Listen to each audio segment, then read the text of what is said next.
All right, I am back. We'll let some folks come back in here. Hopefully, this sounds a whole lot better.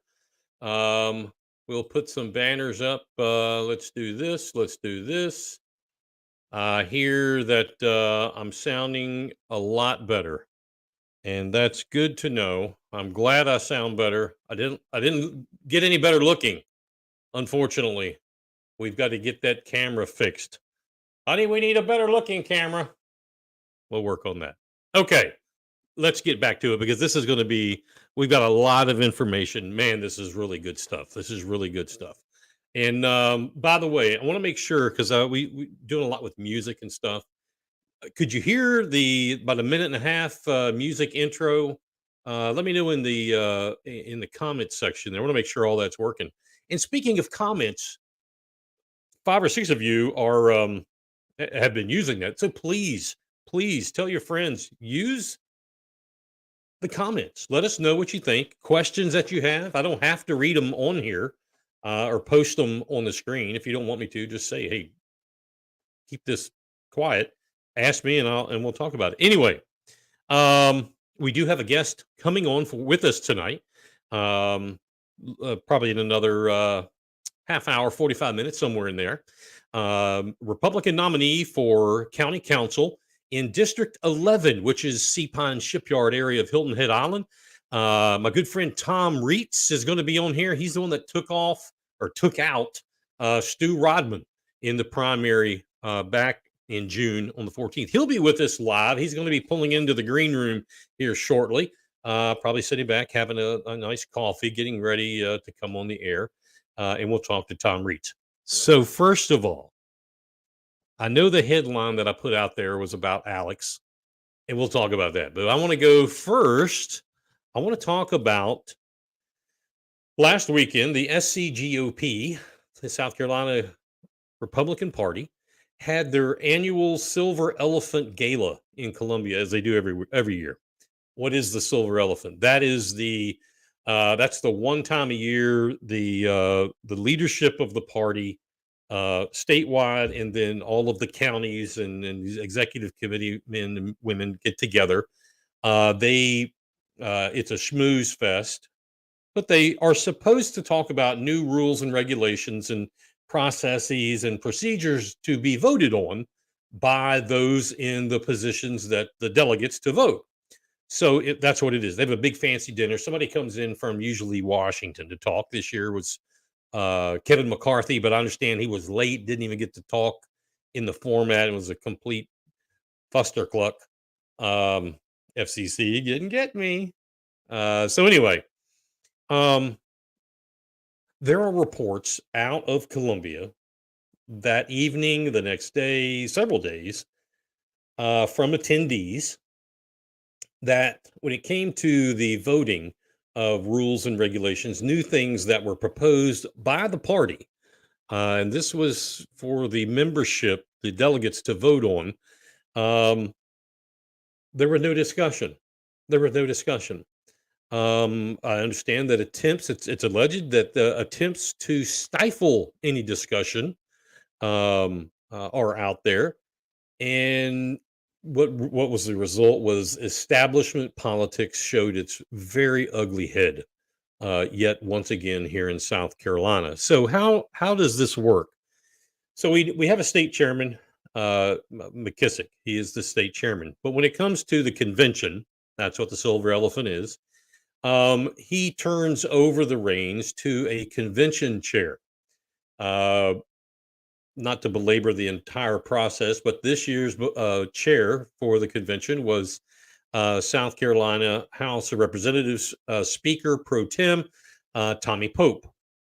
Tommy Pope is out of somewhere near Rock Hill, in between Rock Hill and Columbia, somewhere in there, in Sumter, in that triangle. Now, I did see after the event, there were some young ladies. I believe it's Women for Liberty, and I know I've probably got that wrong, but that's what comes to head. Had asked him in a very well done video, what was that all about? Where was the discussion? And Representative Pope looked very perplexed. Um, he said, "Well, I thought we did a fine job." Because you see, the state chairman, as his job, it's his job to put this whole thing together. Turns the meeting over to that convention chair, who again was Tommy Pope. Tommy Pope says, "Hey, I've only performed the duties that were given to me in that interview." He was very, very, "Hey, I just did what I was asked."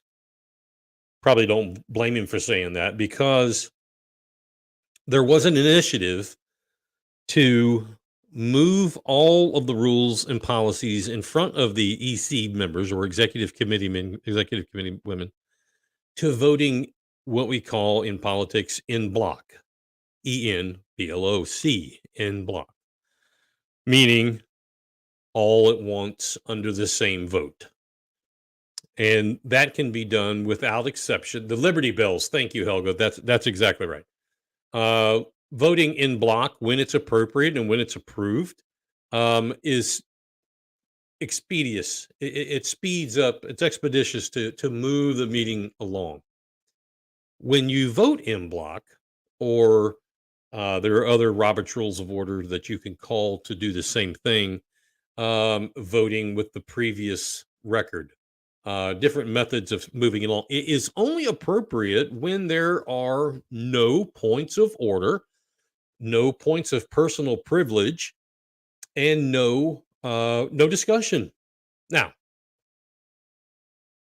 some supporters of how they did this, one gentleman, for example, and I didn't get his name, but he's on the video, claim, well, this is how it's always been done. And it's, because of that, it's been precedence to do it that way. And even things like, we're here to have an enjoyable time and approve the chairman's list of things to do. Be that as it may, they all voted. Now, Beaufort County, I don't know how many people from Beaufort County were there. It's open to all the precinct or the executive committee members and the leadership.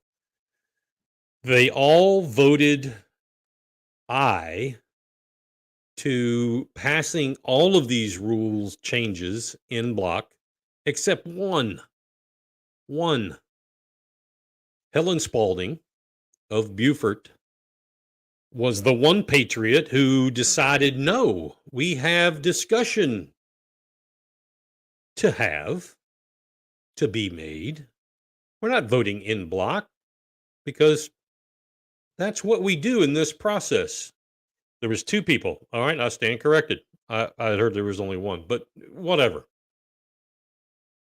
The rest of the majority, 50% plus one, voted in block. We don't want to discuss it. Well, what's the big deal, Mike? Well, the big deal, one of the items that was passed, new Rule 16, as they call it, new Rule 16. And here is what new Rule 16 says. And I will, you can quote me, because this is exactly out of the playbook of the SCGOP. It says, no individual who holds any party, office, or delegate or alternate position may be a party to any legal action against the party at any level, or against any party officers in their official capacities. Doing so shall result in an immediate vacancy of said office or delegate or alternate position. Now, think about that for a second. Think about that for a second. And I'm going to have to send our guest another invite, I believe, while we're thinking about that. If that order, if that's what you want to call it, is not a communist, I guess they pronounce it dictat, whatever. I don't know. I don't use that word every day, then I don't know what is. Because this rule passing is a communist directive, we'll just say it that way, by state GOP leadership, Drew McKissick and his underlings, to silence the people. I mean, can you believe this? Can you believe this, ladies and gentlemen? And the people voted en masse, I, except two, I see, two patriots said no. No, no, no, no, no, no. We need to talk about this. So you're either, if you voted I in block with no discussion, you're either stupid or you don't understand what you're voting on, as in you didn't read it, or you believe blindly that because Drew McKissick is the GOP state chair, everything he says and does must be okay. Folks, I'm here to tell you that's not true. That's far from true. You know, County Chairman Henley can believe that, and others can believe that in the county GOP leadership, but a simple-minded, easy-thinking conservative, and actually you could erase Republican and put Democrat in there. If this was happening at the Democratic yearly convention, whatever they call it, it's just as bad. It's this is terrible. So it doesn't matter what flavor your party is. This is terrible. For the Beaufort County delegation, as a matter of face, again, all the delegates voted in block I except the two.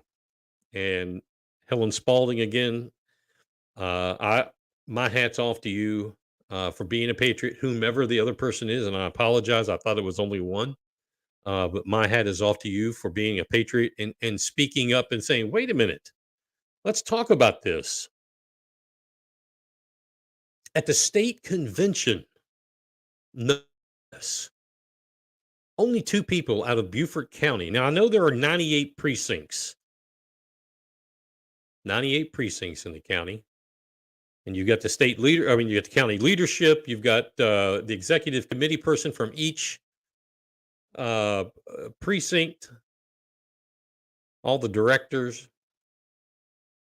I doubt very seriously 100% turnout of 98 precincts was there. I that would be that's just not going to that's not practical to think that way.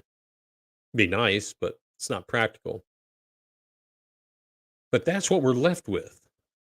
That is how dangerously placed our or let me back up. That's how dangerous of a dangerous spot the GOP in South Carolina is right now. You know, we started this show because of the incredible corruption. Some of it alleged, some of it already been proven. So whatever in this county, but this state. Did you know that South Carolina is considered the most corrupt political state in the South? You know, when you talk about nationwide corruption in politics, most people they'll bring up the name New York or California.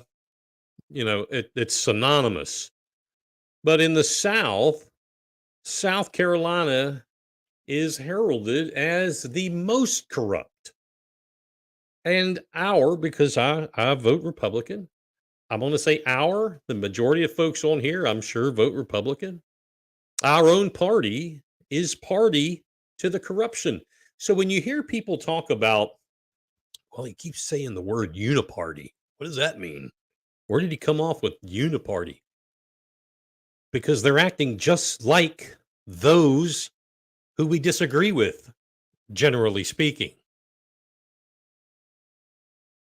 Be nice to them. Let's come together.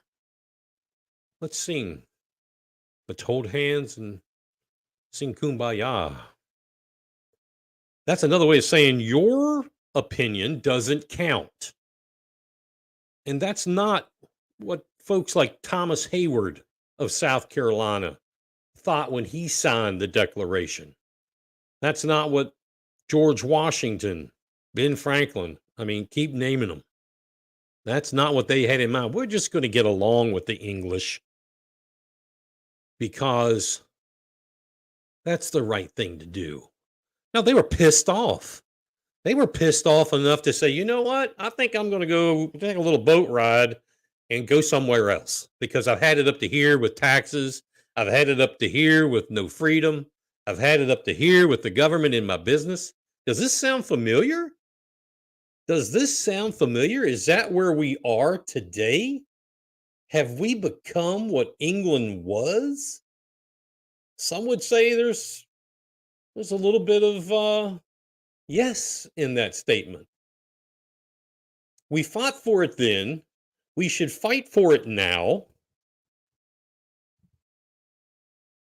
And anybody that tells you to sit down and shut up and go along and just vote, push the button and vote. That's a dangerous position right there. That's a dangerous position.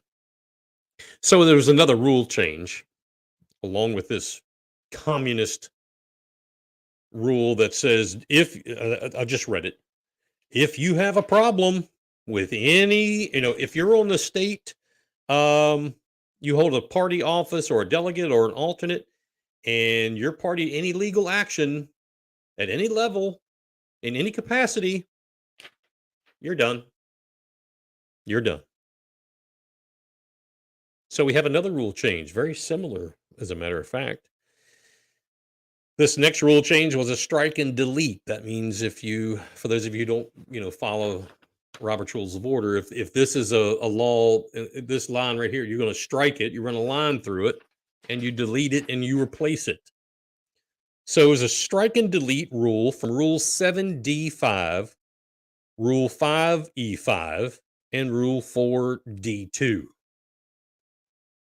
What it used to say, and I quote, so if you want to look those up, be my guest, but what it used to say is, quote, should any officer or delegate publicly endorse or financially support a candidate for partisan office other than a duly nominated Republican candidate, and for Kevin Henley and Matt Sweeney and Jim Lee and the rest of those clowns, that means after the primary. Okay, when you're running in the primary, you're not a Republican, a duly nominated Republican candidate. You got to win the nomination. Our guest coming up later on, Tom Reitz, is a duly nominated Republican candidate. Just letting you know that, guys. Back to the quote. Unless there is no Republican nominee in the relevant race, they shall immediately vacate the Republican Party office. End quote. That was the rule.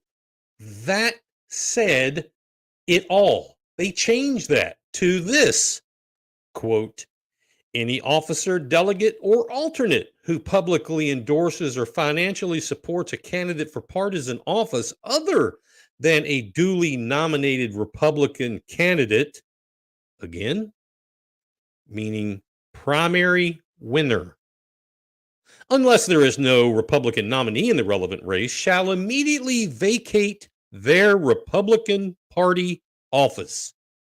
End quote. So when you first read that, you go, oh, wait a minute. If you've been following Mike Covert at all, well, let's see. Willie Terrell had the Northern Regional Director as his campaign manager. Bad move. Let's see. I know for a fact Linda Cannon, the Central Region Director, publicly supported my opponent, Tab Tabernick. I'll just end it there. But it gets a little bit different because when you read that and you stop, you go, well, then they should be, their office should be vacated. They broke the rules. That's not alleged. That is actual fact. Anybody denying that is not telling the truth. But they added to it, and it says, quote, the state executive committee may waive this provision in statewide and multi-county elections. And the county executive committee may waive this provision for their county and less than county elections. End quote. So I hope those 4 likes that just, or 4 eyes that just came on the screen, I hope that's those folks I called out, because this, my friends, is bullshit. Again, Willie Terrell comes to mind. So does Linda Cannon. The manager for Willie Terrell's failed auditor race is the Northern Regional Director. That's an office. Now, I'm sure the party leadership will come out and say, well, they're not official offices. But it really doesn't matter, ladies and gentlemen, because now they've been given the caveat that if the county executive committee wants to, they can waive it. Now, if you happen to be one of those folks who disagree with them, I bet they don't waive it. I really hope that happens, because that will open Pandora's box. Personally, I think this is it's an illegal. This is completely against the law. I do not believe this will be held up in a court of law. In South Carolina, Lord only knows. More to come on that. And if you're not PO'd by that, you need to check your pulse, because you should be. Speaking of check, it is 7:30. Still 86 degrees here in the low country, and we're just getting warmed up. We got a lot of stuff to talk about. Let me see who I've got that's come on here. Elizabeth Ivy. Helen, yes, that's correct. Thank you for telling me that. Tim Scott, Helga endorsed Lisa Murkowski. I heard that, and I even had to question. I was like, no, I don't think he's not going to do that. He did do that. And Tim Scott is not as conservative as the bill of sale reads. Maybe we'll talk about that later. Avi says, I've asked for proof that Anderson took a leave because that's what I was told. I've yet to get proof. I haven't. Thank you for that, Avi. I haven't seen that either, along with many other documents that I've asked for, and I think you have too. I put my whatever the dollar is a year to join that party. I'd like to know, where did my money go? No, Kevin Henley won't release those records. He doesn't want you to know where your dollars go, which anyway, that's for another show. So there's 2 things there. One, the 2 new communist rules and rule changes. That's number 1. Number 2 is they did this without discussion and completely without proper parliamentary provision. 3, the word salad scramble that I talked about of the last quote I read you about the officers losing their position, but they added that it can be waived by the county or state committee. You remember that. Is sleight of hand gaslighting. Go check out that word in the dictionary. Sleight of hand gaslighting. And it's abominable. The shell games of corruption. And Americans all across this country, this state, and the United States, we're all tired of it. We know, we see it, we understand it, from town council to county council to school board to the House of Reps to the state Senate, right down the ladder. It's not up, that's down the ladder. We're tired of it. We're very tired of it. And again, South Carolina politics, it's known as the most corrupt in the South. It's a perfect example of it. People need to spread the word about precinct level organization. That's a whole new shift. That's a whole new thinking about how things happen, is this word precinct. It's not where cops gather. A precinct is an area of voters. If you don't know what precinct you live in, you don't know who your precinct captain or president is, it's time to find out. It's time to find out. You can call me, email me. I'll be glad to tell you what precinct you live in. All you got to do with that is call the county GOP. Good luck. They should, if just Joe Blow, they should get back with you. All you want to know is who's my precinct president. I want to be active, and then you can go with it from there. It's not a time parasite at all. But if we're involved, if more patriots are involved at the precinct level, that will change what happens at the boards and commissions level, which will really change what happens at county council, town council, and school board level, and so on and so on. That's how you get involved. Once again, ladies and gentlemen, don't forget to go to Cash App or Patreon/Buford House of Cards. Help out with the show financially. We would greatly appreciate it. We have our first member of the Patreon family. Be sure to go to YouTube, subscribe, ring the bell, like whatever it is you do on YouTube. You'll get notices of what we're doing and all that kind of stuff. And please comment on while we have in our show. So anyway, we're going to be coming up with Tom Reitz here shortly. But first, I want to let you in on a bombshell. Hold on to your seats. I hope you told your neighbor, hey, tune into this guy because you're going to like this one. You're either going to like it or you're really going to get pissed. Everybody knows of the, 2-year saga, the story of Alec Murdaugh, financial crime. I don't even know how many counts he's got against him. I mean, financial numbers up way out there. Now been indicted for 2 counts of murder of his wife and his son. Well, there's more. There's more. Apparently, and I use the word apparently and allegedly because he hasn't been convicted of this yet. But you can add sex trafficking, possible rape, possible domestic violence, possible kidnapping. First reported by the folks over at Fitz News. Will Folks himself was on this.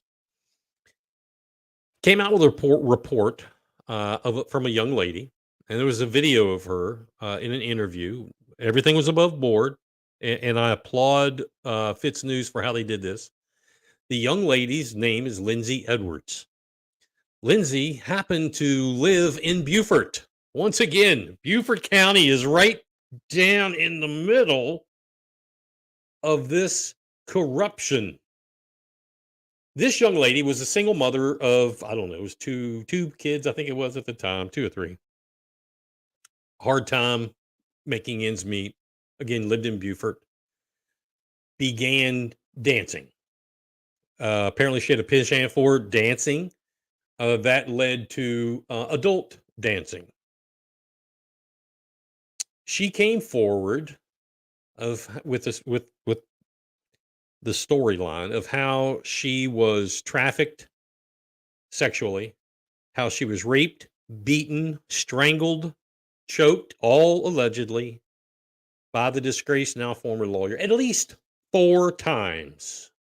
4 times. Now living out of state, Lindsay Edwards.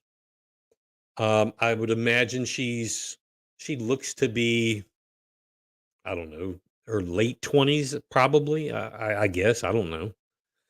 Lives out of state now. And I believe she lives somewhere in the mid-Atlantic. She came forward to tell her story. And I will give her major props for doing this. There was no, how you can take a video and have the face blinded out or some people will change their voice so you don't really know who they are. Not her.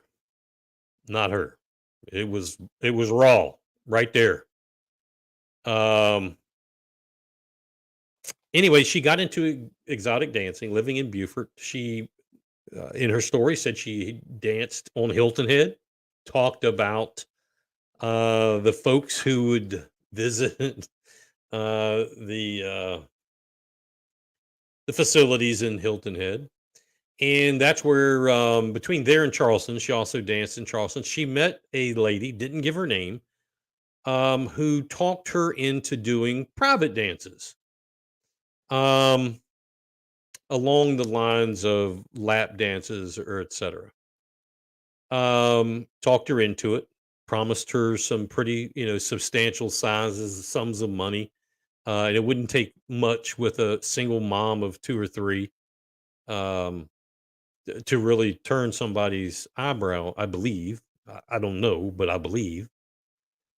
On the way to her first appointment, the madam, who she didn't know she was a madam, but the lady who we now know as madam began to tell her what she really needs to be doing. This was her introduction into the underbelly of sex trafficking. Her madam was well connected, very well connected, in the especially the Charleston area. Lindsay provided services for donations, and that's what she called them, donations. And this is according to her, to big name lawyers calling out Alec Murdoch, politicians from all levels of government around the South Carolina Low Country. This politician wasn't one of them, I guarantee you that. Golf professionals, media professionals. She mentioned sports figures, and again, Alec Murdaugh. Lindsay tells of the Murdaugh saga allegedly choking her on 3 or 4 occasions. He pulled her hair hard enough back here at the crown of the head in one of the meetings of services that it pulled clumps of hair out of her head. And she actually turned her hair, and you could faintly see where the hair wasn't as long as the rest of her long blonde hair.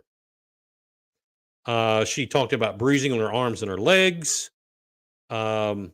This went on for 3 or 4 times. One of the times she had every from the first time on, she had told her, "Madam, I don't want to do this." And once it's like the mafia. Once you're in, you're not just stopping. Anyway, I think it was the third time. The madam dropped her off. Madam drove away with other girls to take them to their events. And she hauled tail. She got out of there.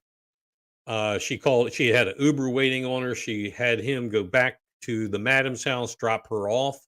The madam caught on to it through some kind of tracking device. This is television stuff that really happens right here. Anyway, the girl, Lindsay, took off to Beaufort with the madam and the bodyguard coming after her. She got to Beaufort, to her house. I believe it was a double wide somewhere. I don't know where in Beaufort. Oh, yes, I do. It was over near Broad River Boulevard. She said she hid in a closet behind a fake wall. The bodyguard of the madam broke the door down. They came in. She said they trashed the house looking for her. The bodyguard heard her whimper in the closet. I believe it was like behind a fake panel, I believe she mentioned. They pulled her out, beat her, put her back in the car, and off to Charleston she went. She went back and provided services for Alec Murdaugh, she alleges. Did not get paid for that. And she said he was pissed and he beat her severely. Again, allegedly, so she says. And then she had to go to other clients for the rest of the night, forfeited all of that money, and this was to pay for pissing off the madam. So anyway, the video of this is on fitznews.com. Go watch it for yourself. Do a little digging. This girl she has some problems, and I can't imagine, but I can only imagine that she does. She's asked point blank in this video, and I'm sure there are some of you who have, some of you who are sitting there thinking, this is a great opportunity to make a few bucks. When I first saw the title, I actually kind of thought that too. She was asked point blank by the editor, Will Folks, are you doing this for attention and for monetary gain? She replied on screen with an emphatic no. Matter of fact, she said she doesn't want any money from this.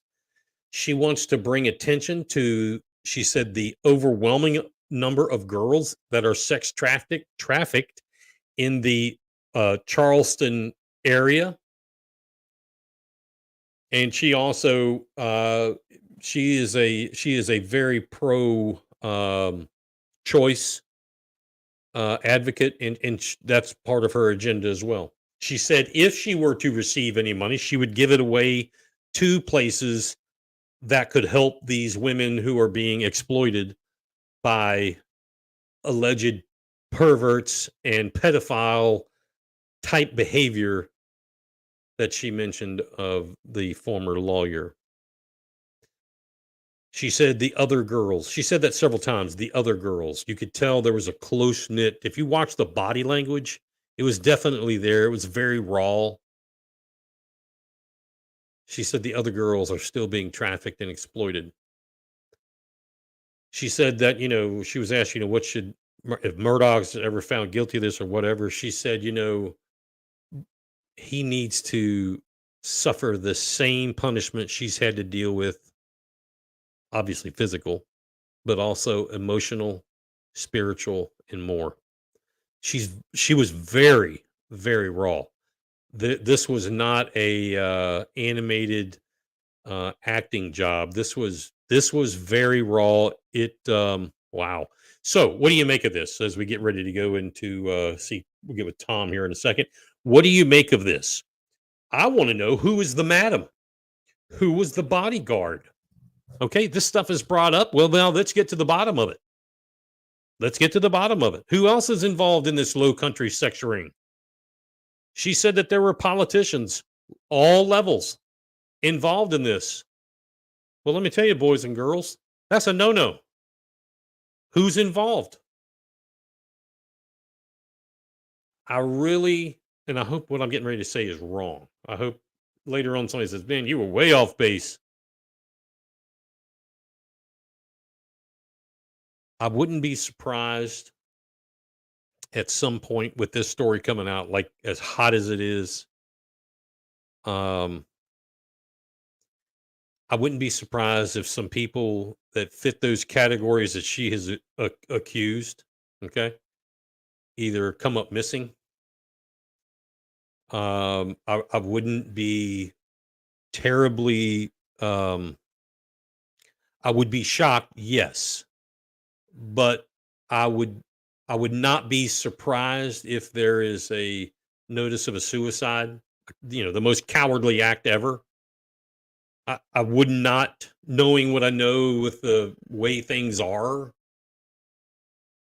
that wouldn't, I wouldn't be lambasted like, oh my God, where did that come from? I didn't see that.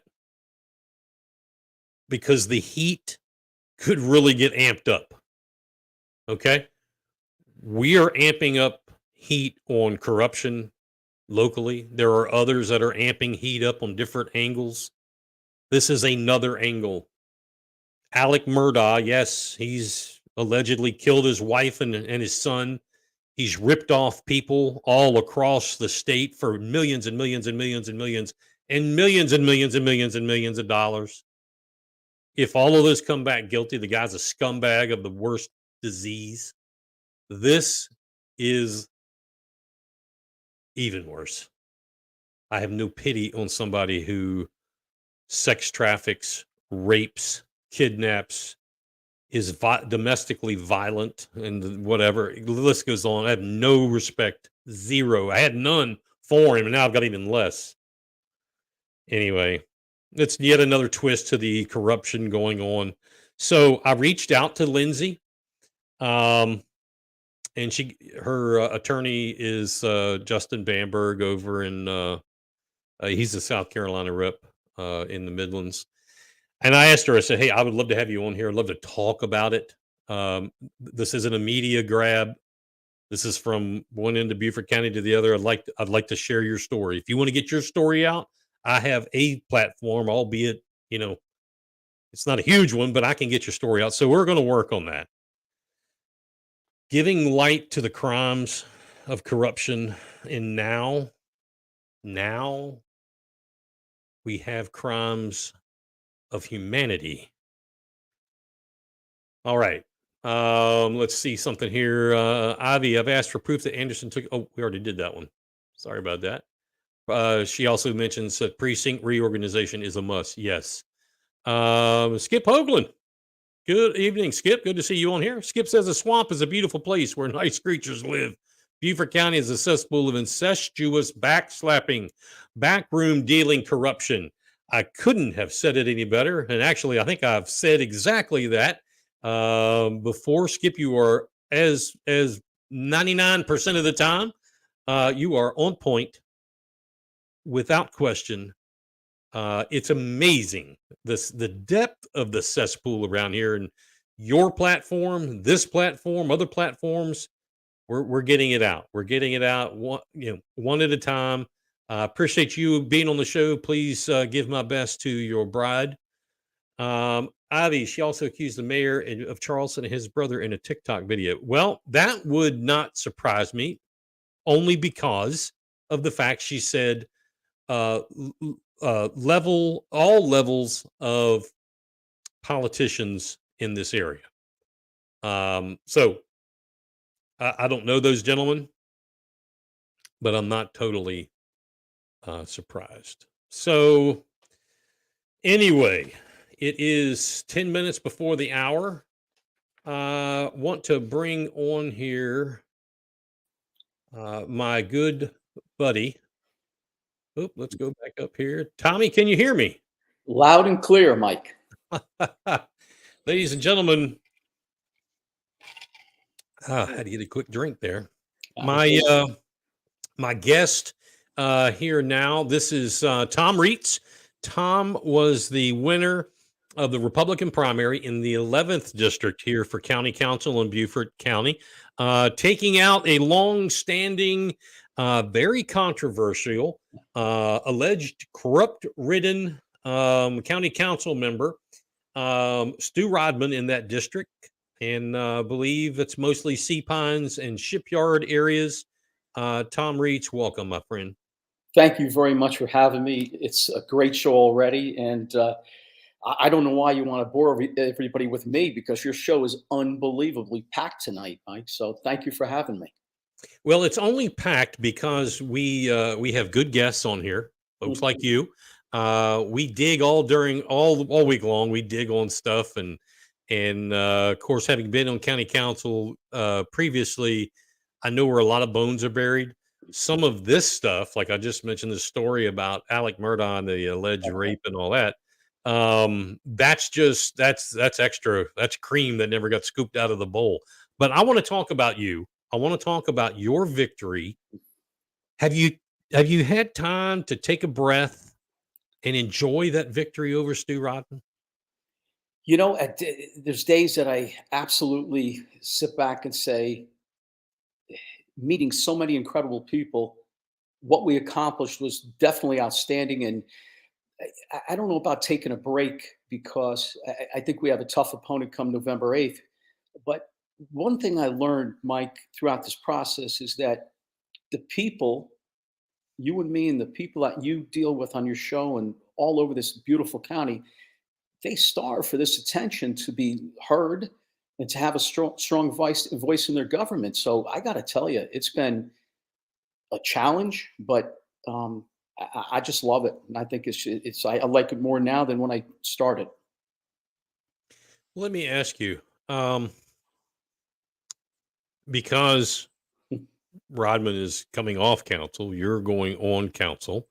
There will be a time where the public will see the end of one leadership style and the beginning of another leadership style. So what are I think I know the answer to this question, but I want the viewers to know, what are the major differences in the leadership styles, everything between, and I don't mean personality, but when it comes to the job at hand, between you and Rodman? Um, Very quickly, listening to people. My program, what I do is I go out and I listen and I take some notes and I follow up.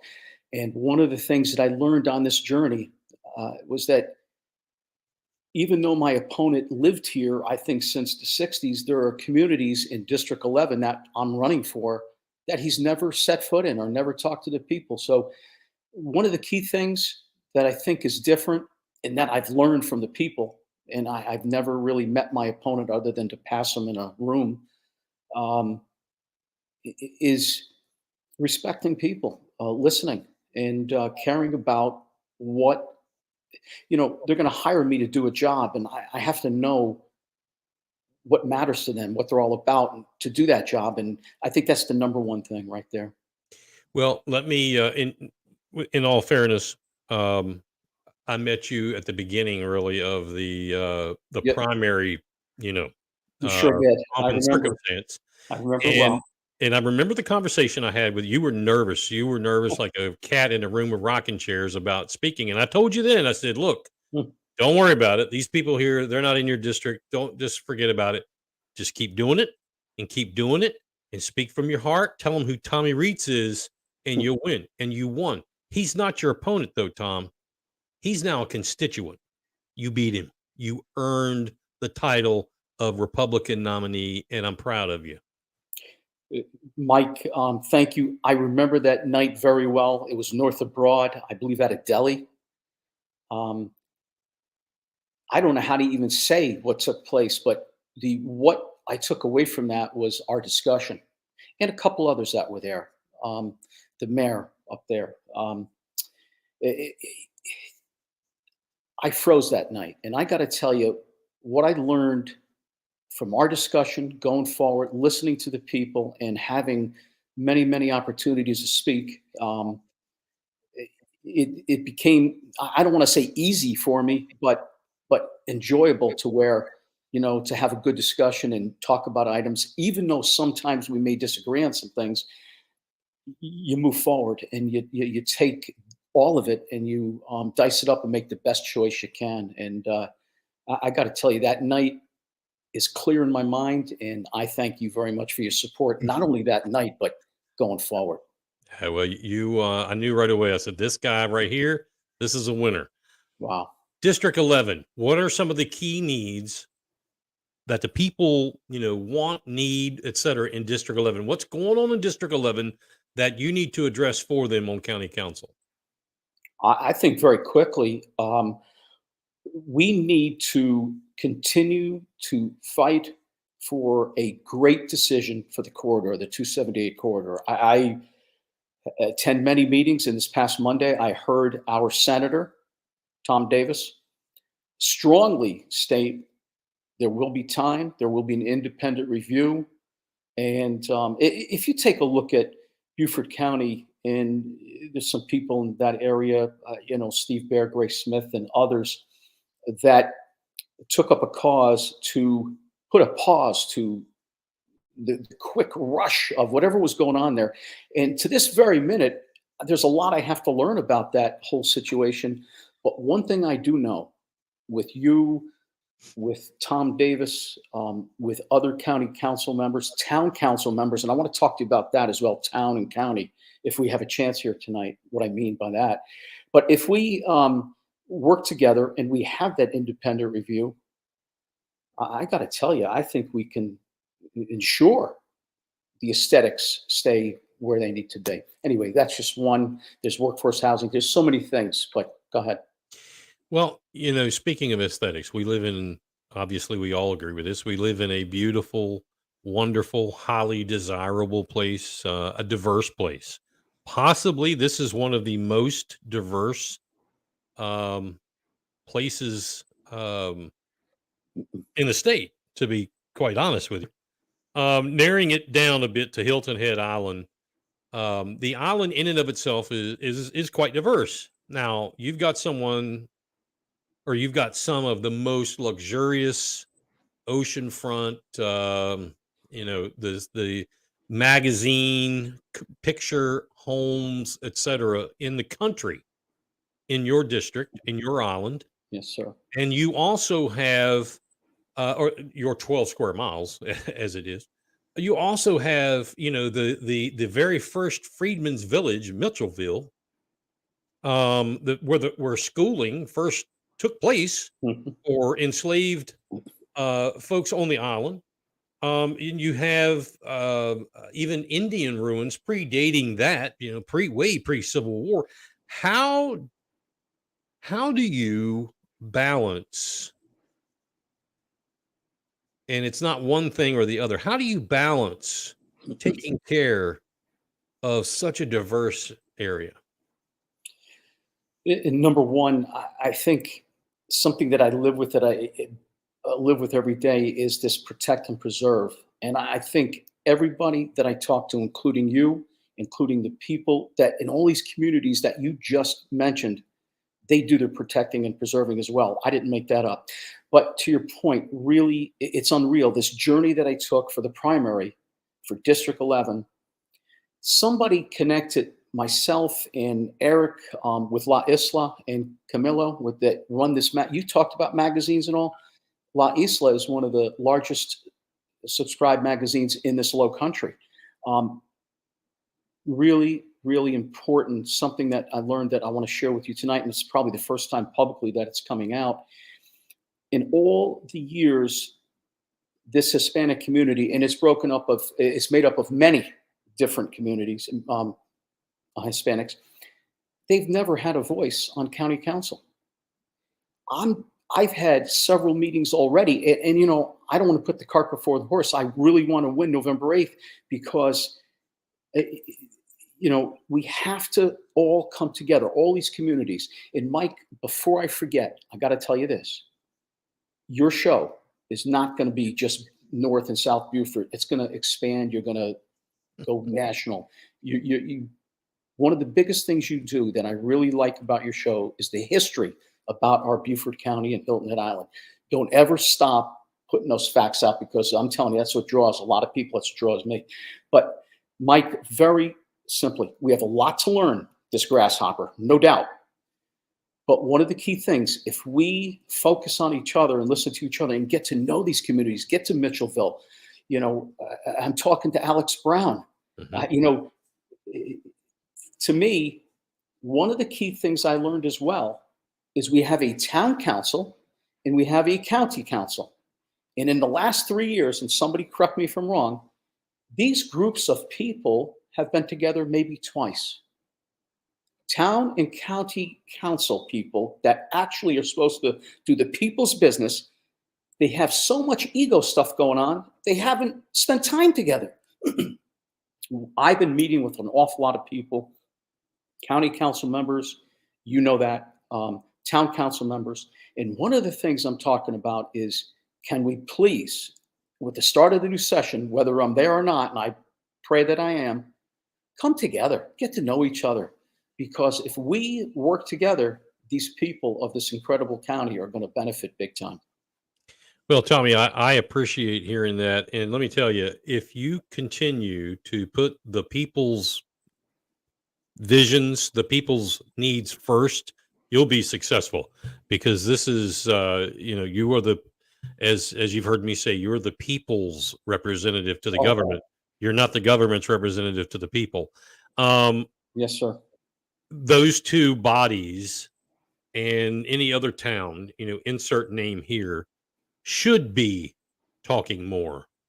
Um, the way that they work is very interesting. It's Yes, that sir. in your particular position, you've got jurisdictional um, responsibility by the town. However, the county does do some things, roads and et cetera, et cetera. Schools, yep. So it's you've got an interesting dichotomy.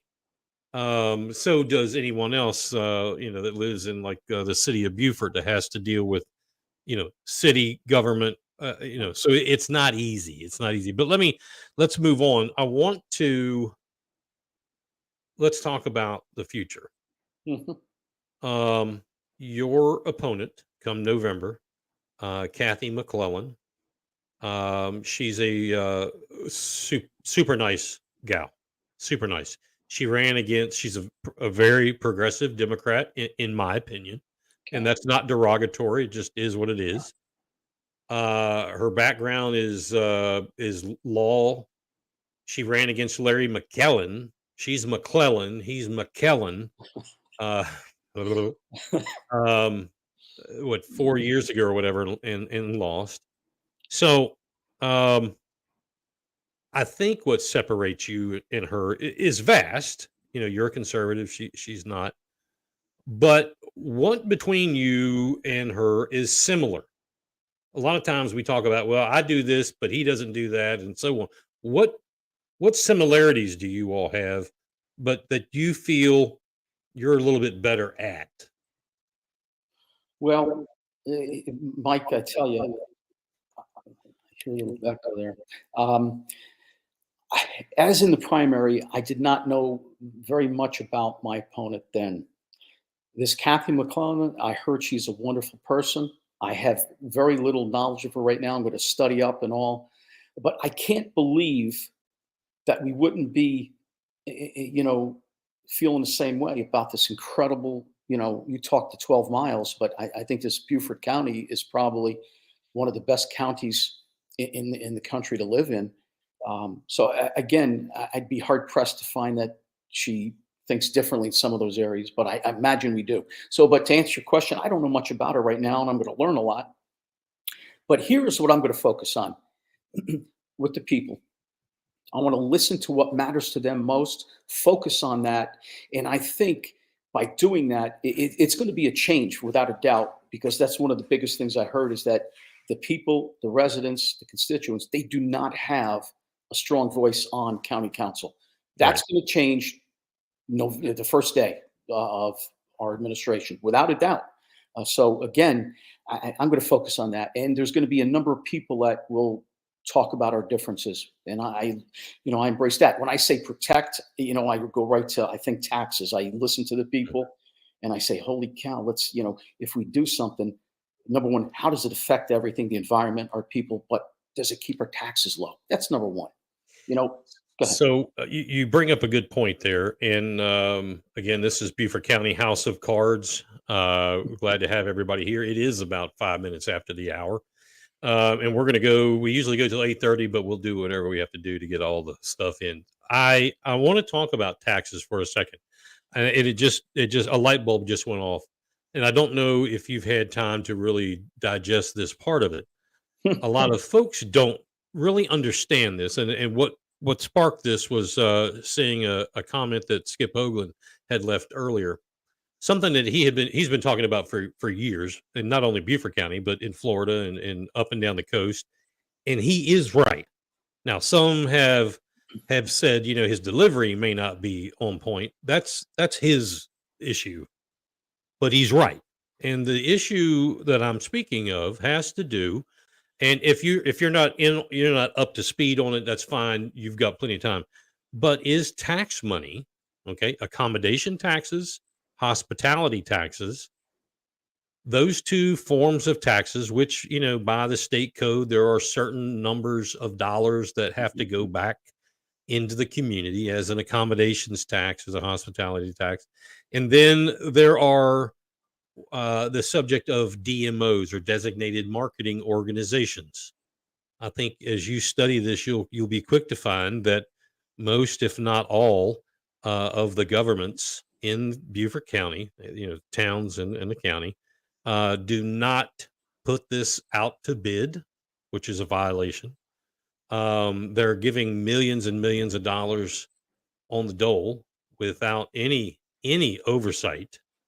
Now, I'm only in on this because I approached specifically the Hilton Head Beaufort, or the Hilton Head Bluffton Chamber, that I wanted to see their books. At Mhm. that time, I had a business that I was a member. The county administrator paid a membership fee, so everybody in this county was a member because it was tax dollars. I asked them point blank, along with there was three other council members, to see their books. I'm still waiting to hear from them. So I think you're going to find that there is an interesting, if taxes is one of those things like we've talked about in the past, find what your passion is with county government. Find what your passion is to deliver to the people. If taxes is one of those, pay attention to that. Sure. See where, every one of us, is worth a quarter. Where did your quarter go today? And you'll find, I'll just plant that seed with you. Accommodation taxes and hospitality taxes and DMO funds. There's a lot to learn with that. Mike, if I can just take 1 second. One, you hit the nail on the head. I'm not up to speed on a lot of things with that, but I do know this: honesty, integrity, and transparency. And if we are truly doing the people's business, why aren't they entitled to see where the money is being going, where it goes? I mean, and if it's going properly, what's the big deal? And again, there's a lot. Mike, you're a good man. I'm a simple guy. I'm basic, but I'm telling you, many people, we have most all the people here are incredible. Some of them are frustrated and exacerbated with the nonsense. But I will tell you, I don't understand why. And I look forward to meeting the Chamber of Commerce. I think they do a fine job. I'd like to see them do a little better. There's a lot of businesses throughout our county that are not members or somewhat disenfranchised. Part of what I want to do is bring us back together, because I think we can do an awful lot with the chamber and the businesses. So again, there's so much there, and there's so much good we can do. But transparency, I think, is it shouldn't be a novel concept. Those are when the dust settles. That's what it all comes down to: is honesty, integrity, and transparency and accountability. Yes, sir.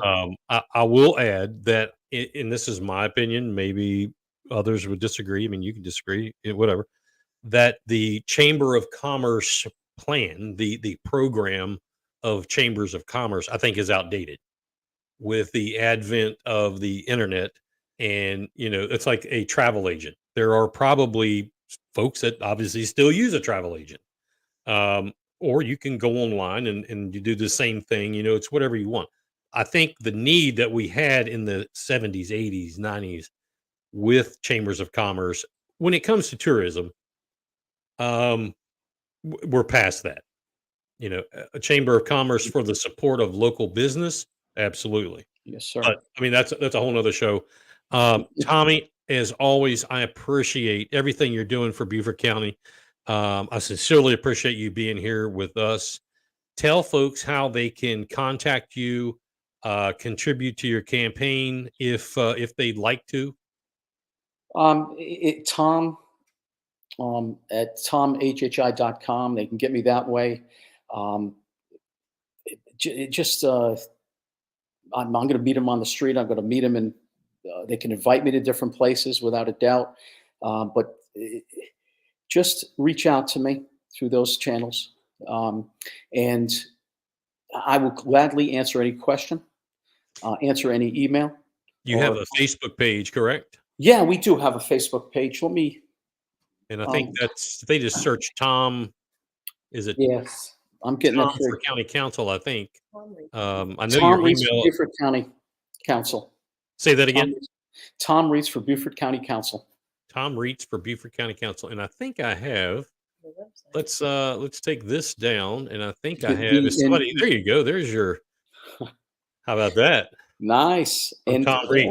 Excellent. And it's tomhhi.com is the website too. tomhhi.com. But perfect. Awesome. Listen, Mike, I got to tell you, this is the first time I've ever done a show like this, and I'm glad that it was debuted on your show. I think you do a great job, and I hope to get back again at some point. And if you can guide me in any way, I'll listen. Absolutely. Tommy, I appreciate it. Hope you don't mind me calling you Tommy. I like it. Ladies and gentlemen, Tom Reeds, go out and vote for this guy. November 8th, Hilton Head Islands, District 11 for County Council. Thanks again, my friend. You're always welcome here. You're a gentleman. Thank you. All right. Take care, everybody. All right. We are back. It is about 14 minutes after the hour. Hey, I want to let you all know of an event coming up. And matter of fact, if you have any questions, any comments you want to add, shoot them, fire them away. I'll put them on the screen if you want. If not, that's fine too. That's fine too. Let me move this out of here. There is an event coming up. I want you to mark your calendars. September 19th. September 19th. 6 o'clock. That's 1800 for my military and EMS police fire friends. Okay. At the Old Beaufort Golf Club. 1800 hours. Old Beaufort Golf Club in Beaufort. September 19th. The MySCGOP founder, I think is the right name, Jeff Davis, and I love that name, Jeff Davis. He's going to be there talking. They've asked me to come speak. I'm going to give a hair-raising speech that night, talking about South Carolina GOP politics, corruption, and election integrity, and things like that. If you want more information, contact Helen Spalding. Her name's on the screen at helenlps123@gmail.com. And let me tell you, if you are sick and tired, this is, is that meeting for me? Do I need to go? Who needs to go to that? Well, if you're sick and tired of corruption-filled Beaufort County GOP politics, you need to go. If you're sick and tired of current county GOP leadership and state GOP leadership breaking the rules for personal gain or establishment globalist type gain, then you need to go to this. If you're sick and tired of being sick and tired about the county and the state GOP in general, then you need to go to this. Ms. Helen is creating, and Jeff Davis, we're creating a Beaufort chapter of MySCGOP. And if you want to go check that out, just go to myscgop.com. myscgop.com and check it out. It's a great interactive website. Jeff Davis is going to be there talking. I'm going to be there talking. Get in touch with Helen. Let her know you want tickets. It's, as far as I know, it's free. We're more than sick and tired as patriots. As I say all the time, patriots are pissed off, to be quite honest. We're done. We're not going to submit to a uniparty, and that's where we're headed. I venture to say that's where we are. We're not going to submit to that. If you're a patriot, you're not going to submit to a uniparty. We're not going to submit to the perverse notion of sitting down and shutting up like good little boys and good little girls. If you're a patriot, join us that evening. The 19th of September at 6 o'clock, 1800 hours at the Old Beaufort Golf Club. Again, you're going to hear Jeff Davis. I'm sure, I've never met him, but I'm sure he gives a hell of a speech just because of the name. And yeah, I'll back clean up. You'll hear me too. If you want more information, again, email Helen Spalding at helenlps123@gmail.com and mention Beaufort House of Cards when you do. We have a couple of people wanting to get some, yes, and there's Helen right there. Use the hashtag sign in your Instagram, Twitter, Twitch, Pony Express, whatever feed you use. Hashtag new leadership. Hashtag new leadership. Everybody, please come. Absolutely. The soon to be new Beaufort County Treasurer is watching the show. David Cadd. Thank you for watching, David. He and his wife are always here watching. We appreciate that. He's going to go. You can meet David if you haven't met him before. Come check him out. He's a great guy. He'll talk to you. And Helen, you're exactly right. The rhinos must go. And if you're new to the world of politics and you're not sure you hear the word rhino, what exactly does that mean?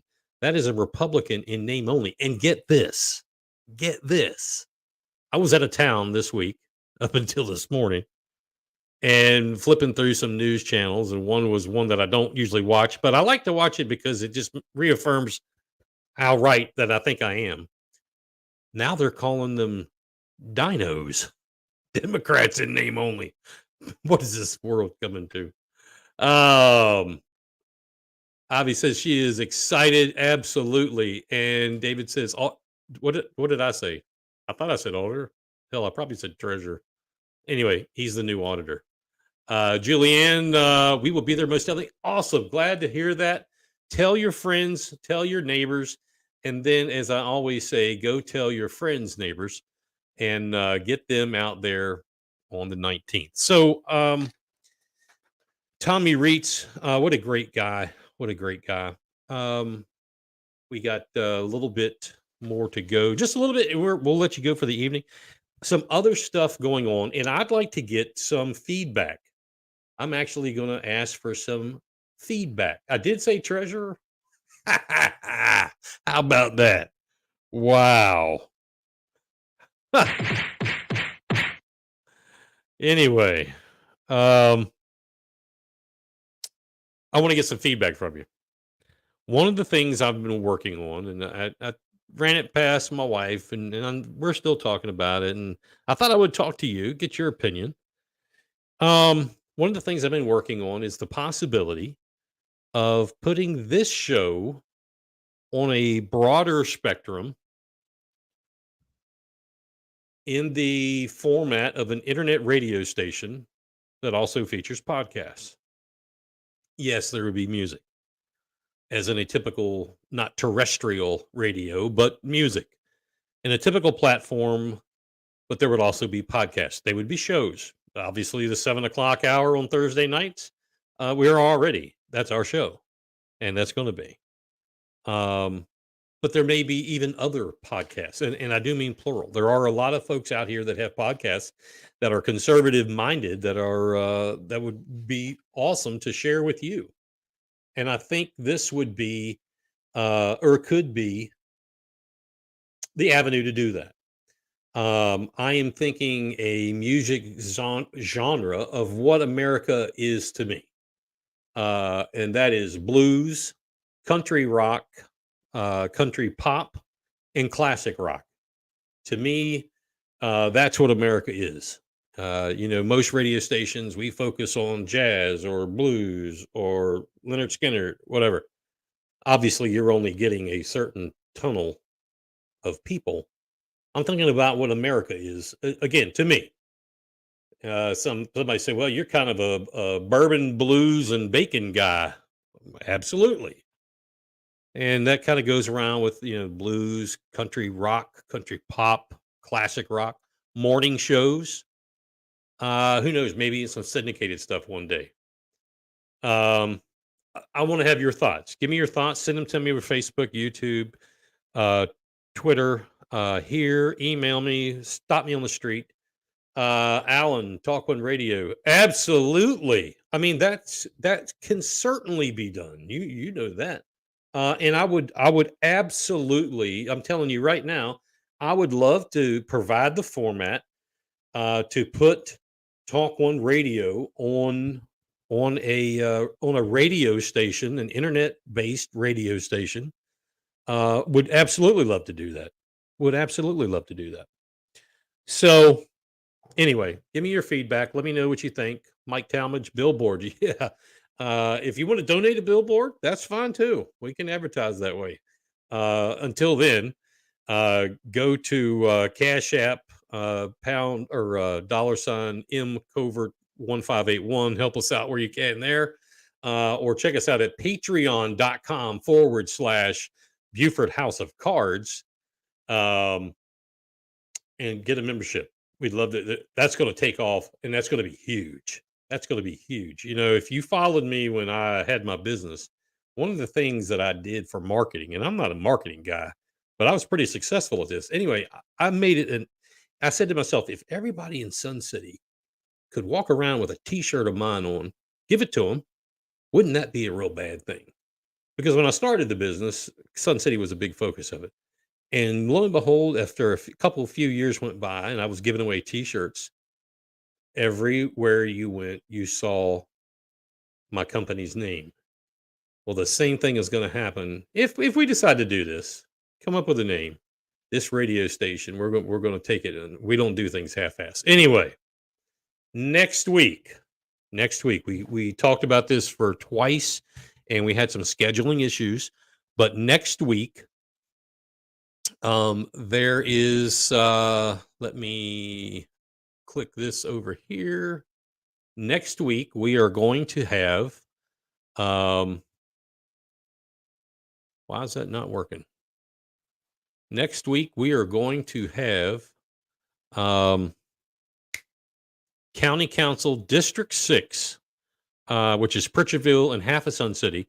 Write-in candidate Carolyn Fisher. She's going to be here on the show next week, next Thursday. So we are super excited about that.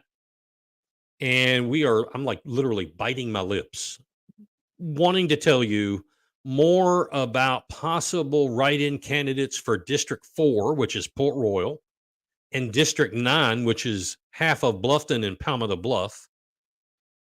And we're just right there. We're right at the edge of these folks making a decision and moving forward. And we're going to have them on here.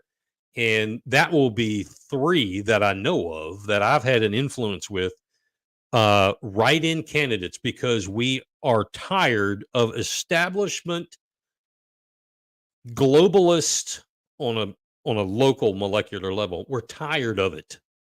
And it's time to change. It's time to get people like Tom Reitz on county council, like David Bartholomew on county council. So stick with us. We're going to have her next week right here on the show. Real quick,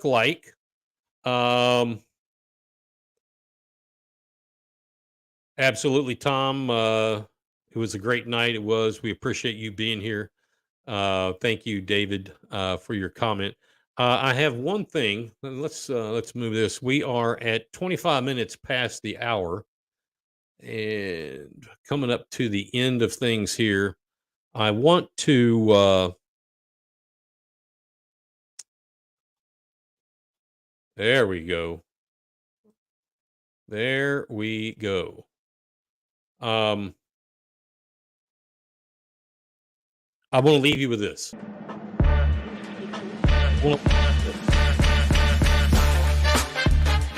Corruption in Beaufort County in South Carolina, it's got to come to an end. I'm trying to be as calm about that as I can, but it's got to come to an end. They're going to fight like cats and dogs, like you've never seen. The more we stand up, the more they're going to fight back. They're going to fight harder than they do against Democrats or communists or socialists or whatever it is out there. They're going to fight because this is upsetting the apple cart. Remember England. We upset the apple cart, and look where it got us. They've instituted this uniparty kind of basis system going on here, agreeing to reconcile with the Democrats on a much larger level, okay? Much larger level. They want to reconcile with them, come together for the greater good, as they call it. There is a reason there are political parties, ladies and gentlemen. There is a reason. Having a uniparty is going to do more harm than it is good. I guarantee it. You already see it. But, what's next for them? Like I said at the beginning, well, let's bring in the communists and let's agree with some philosophies and we'll give a little bit, we'll take a little bit, and we need to put out better or the good for all people. Is that it? I mean, really, where does it stop? It stops now. It stops with folks like you. It stops right here. It stops right now. This movement is on fire all across this country. I mean, it's everywhere.